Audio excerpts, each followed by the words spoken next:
everyone, welcome back to my kitchen. Today we're going to go over the difference between a pork loin and a pork tenderloin because I think some of you might be a little bit confused and they are completely different.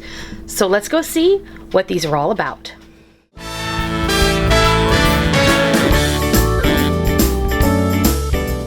I do want to say this video is sponsored by GoWise, the maker of the pressure cooker that I'm going to feature today in this video.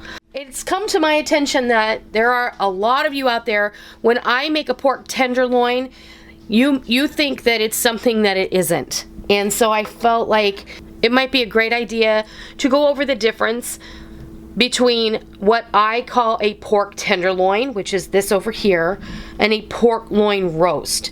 So the people at the Pork Council have a lovely diagram, and they both come from the same place. This pork tenderloin actually comes from underneath this pork loin on the pig. So it's the loin comes from the back of the pig, the upper back, toward the rear. Along the backbone? It's along the backbone, yes. Like chicken has the chicken tender? Exactly, like when you get a chicken breast and you have that little chicken tender underneath it, that's a similar situation here. A pork loin, when it's whole, is between 7 and 10 pounds. I buy them whole. They come in a cryovac package, and this is 1/2 of an 8, almost 9 pound pork loin roast. I'm going to be using this in a pressure cooker recipe today, but I thought while I was in my freezer, I'm going to go ahead and take a pork tenderloin out. This comes in a long cryovac package as well. Usually it comes with 2 pieces, so this is 2 pork tenderloins. So if you look at this loin, this would have been, you can see, this would have been the place here where it would be up against the back. This tenderloin, obviously this isn't coming from the same animal, but on the animal, the tenderloin would be directly underneath the loin. And then they package these separately. They are both very lean. They're both as lean as a chicken breast. They're both very, very versatile.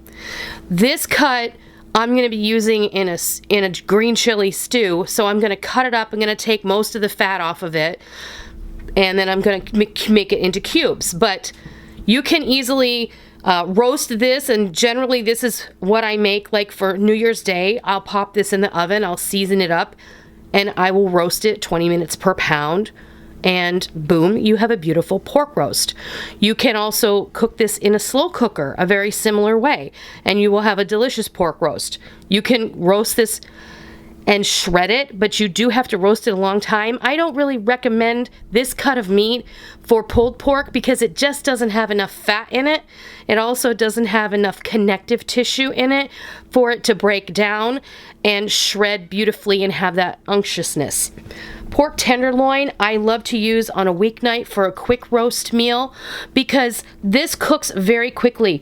I can season this up any way I want with a rub. I can put barbecue sauce. I can put hoisin sauce and make an Asian flair. I can put apricot jam and chipotle peppers on this. I can make any ethnic flavor that I want on a pork tenderloin. Pop it in the oven on this pan for half an hour and dinner is done.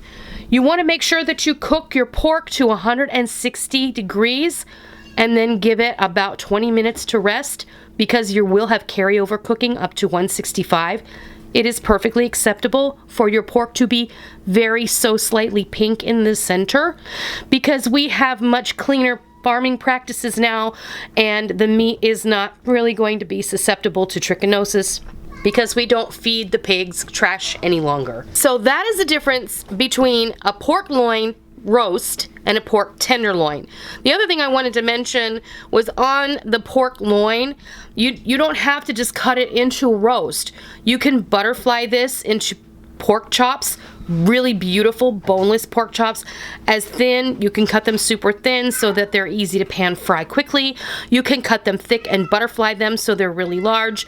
These pieces of meat are super versatile and really The only thing limiting you in their preparation is your imagination. And almost every ethnicity uses pork in its cuisine. There are some that do not for religious purposes, but pork is a really versatile meat.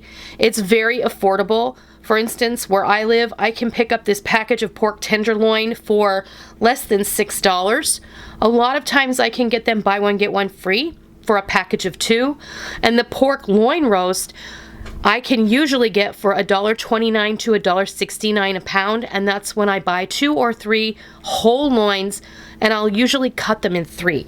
This one I cut in half, I think, because I thought maybe I would go ahead and cut it into some chops, and I cut it in half so I could have a larger roast for New Year's Day. But in any case, that's the difference. I hope this was helpful information. I hope you learned something, and I hope it kind of clears up that mystery about the difference between a pork loin and a pork tenderloin. So I hope you move forward in life, use the information. I hope you love it, and until next time, I'll see ya.